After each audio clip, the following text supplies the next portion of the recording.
ndị Adamazi TV. I know na Arochukwu Kingdom town.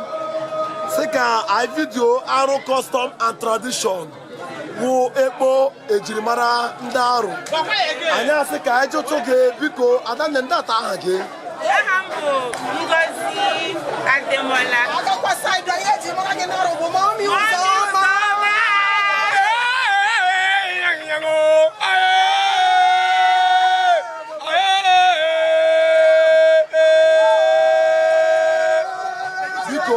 Auntie, biko, as Nana Mogi Mommy, Uzoma, biko, that aga is a hoto, that aga is a hoto, Obinkita, EKPO 2023. This is my senior brother, my sweetheart, Mazi Okoro. Sorry, Honorable Mazi Okoro. Yes, it's really a pleasure. Okay. Yes.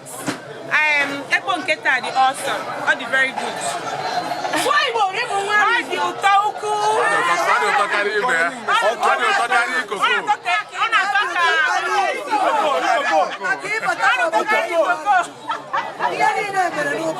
Biko, mommy Uzoma, biko, I want the Adamazi TV.